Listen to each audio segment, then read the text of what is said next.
प्रभु यीशु के सामर्थ्य नाम में आप सबको जय मसीह की। Praise the Lord. आइए आज के सुंदर दिन के लिए हम प्रभु का धन्यवाद करें। धन्यवाद, प्रभु ने एक बार फिर से हम पे नया जीवन दिया, नई आशीषों को दिया है। परमेश्वर के वचन को अपने मन को लगाएं। लय व्यवस्था अध्याय 19 उसका 9 और 10 वचन मेरे साथ निकालेगा। यहाँ इस प्रकार से लिखा है, फिर जब तुम अपने देश के खेत काटो तब अपने खेत के कोने कोने तक पूरा ना काटना, और काटे हुए खेत की गिरी पड़ी बालों को न चुनना, और अपनी दाख की बारी का दाना दाना ना तोड़ लेना, और अपनी दाख की बारी के झड़े हुए अंगूरों को ना बटोरना। उन्हें दीन और परदेशी लोगों के लिए छोड़ देना। मैं तुम्हारा परमेश्वर यहोवा हूँ। Praise the Lord, hallelujah. परमेश्वर के लोगों, जब इस वचन को जब आप पढ़ते हैं बड़ा अद्भुत लगता है। परमेश्वर के प्रेम, प्रभु की चिंता। बाइबल कहती है, वचन 10 को अगर देखें तो लिखा है, परदेशी लोगों के लिए, दीन लोगों के लिए छोड़ देना। मैं तुम्हारा परमेश्वर यहोवा हूँ। परमेश्वर की गारंटी है, आशीष है इसमें। परमेश्वर चिंता करते हैं परदेशी लोगों के, दीनहीन लोगों की। कई लोग ऐसे हैं जो वास्तव में 2 वक्त की रोटी भी उनको नहीं मिल पाती। कई बहुत दबे, बहुत कमज़ोर लोग हैं। आपको पता है, जब बहुत सारे जानवर एक साथ जब चारा खाने के लिए पशुपालक जब उसको छोड़ते हैं, सब जानवर भीड़ लगा लेते हैं, सब एक दूसरे को छीन झपट्टा करते हैं। पर जो जानवर छोटा है उम्र में, शरीर में, ताकत में, बल में, या कमज़ोर है या डरपोक है, तो उस भीड़ में वो चारा खाने नहीं जाता, वो पीछे खड़ा रहता है। और सब जब खा लेते हैं, जो कुछ बचता है फिर उसको खाता है। कई बार तो उसे भूखा रहना पड़ता है।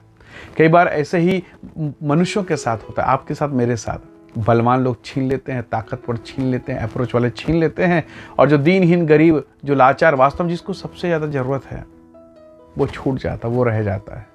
परमेश्वर को उस छूटे हुए, दीनहीन, सबसे आखिरी व्यक्ति की भी चिंता है, परवाह है। और इसी परवाह के कारण प्रभु यीशु मसीह संसार में आए, मेरे और आपके लिए। हम छूट गए थे इस संसार में, हम ईश्वर रहित थे, हमारे पास कोई आशा नहीं थी, कोई जीवन नहीं, कोई भविष्य नहीं।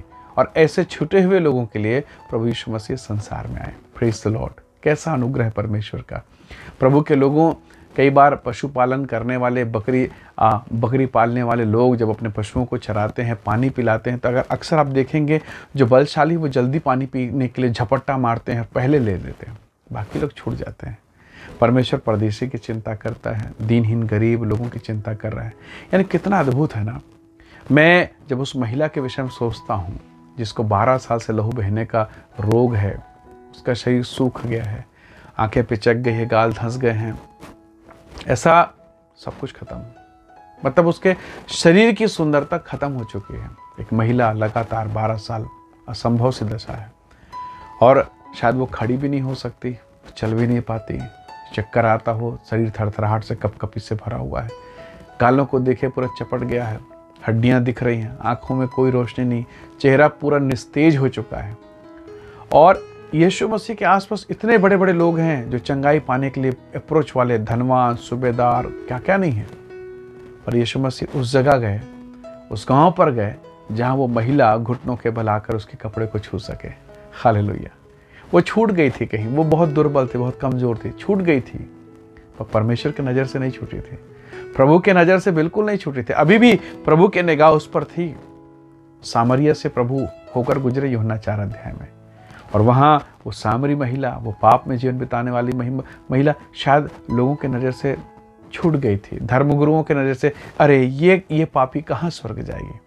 पर यीशु के नज़र में नहीं छूटी थी। यीशु गए उस एक भेड़ के लिए, उस एक महिला के लिए, और उसके लिए जिसने कईयों का जीवन बर्बाद किया, जिसने पाप का जीवन बिताया, उसके लिए यीशु गए, उससे बातें की, उसे जीवन की बात बताया, उसे अनंत जीवन के विषय में सिखाया, उसे बताया कि मैं जीवन का जल हूँ, और वो महिला परिवर्तित हो गई। Praise the Lord, hallelujah.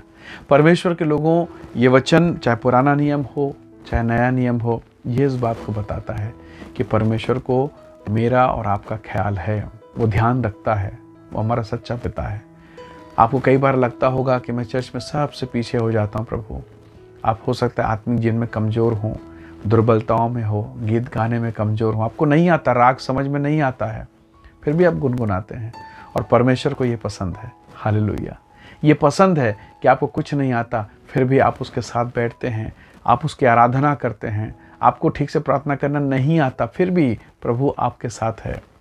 वो ऐसे लोग जो छूट गए हैं, रह गए हैं, दब गए हैं, या पहुंच नहीं पा रहे हैं, उनके पास प्रभु यीशु मसीह मौजूद होते हैं। इसलिए परमेश्वर के लोगों, इन दिनों में जबकि निराशाएं, हताशाएं, व्याकुलता है, शायद शादी ब्याह में लेट हो, नौकरी पाने में लेट हो, एक बार फॉर्म भरा, दूसरी बार कितने इंटरव्यू दिए आपने, कितने फॉर्म आपने फिलअप किए, कहाँ कहाँ आपने पैसे डालकर नहीं भेजा ताकि मेरी नौकरी लग जाए, कई जगह से फॉर्म डाउनलोड करना, कई जगह भेजना, असफलता, और इन सारी परिस्थितियों में मन टूट सा जाता है कि परमेश्वर आप हैं कहाँ, कहाँ है प्रभु।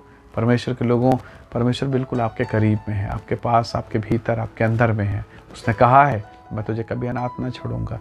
इसलिए परमेश्वर के लोगों, जब ये विपरीत दशाएं आएँ, जब नकारात्मक बातें आएँ, जब आपके ज़मीन के लेकर प्रॉब्लम हो, जब आपके बिज़नेस को लेकर परेशानी हो, फैमिली लाइफ में परेशानी हो, पति पत्नी के बीच में अनबन हो, बहुत प्रकार की तकलीफ़ों से होकर गुजर रहे हैं, एक कर्ज छूटाने की दूसरा, दूसरी समस्या कटने की तीसरी समस्या, इन सारी समस्याओं के बीच में इस बात को याद रखिए, जब आप दुर्बलता में होते हैं, पीड़ाओं में होते हैं, प्रभु आपकी सहायता करेगा, वो आपकी सुधि लेगा। पौलुस ने भी कहा उसकी सामर्थ्य निर्बलता में सिद्ध होती है।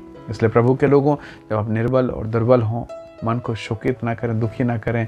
हमारा प्रभु जब परदेसी और दीनों की चिंता करता है, वो आपकी चिंता क्यों नहीं करेगा, क्योंकि आप तो उसके बच्चे हैं, आप उसके बेटा, उसकी बेटी हैं।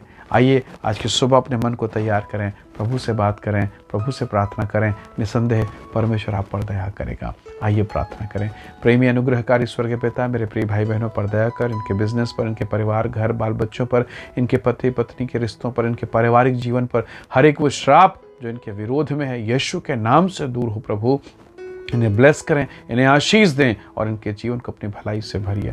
पवित्र आत्मा की सामर्थ्य, प्रभु की शक्ति इनके भीतर में होने पाए। जितने संदेश को देखते सुनते हुए सब यीशु के नाम से आशीषित होने पाए। प्रभु आप इन्हें आशीष दें, इनकी सहायता करें। पिता धन्यवाद, आपने प्रार्थना सुना, प्रभु यीशु के नाम से मांगते हैं, आमीन आमीन। प्रभु आप सबको बहुत ऐसे आशीष दे। बहुत धन्यवाद। जय मसीह की। Praise the Lord.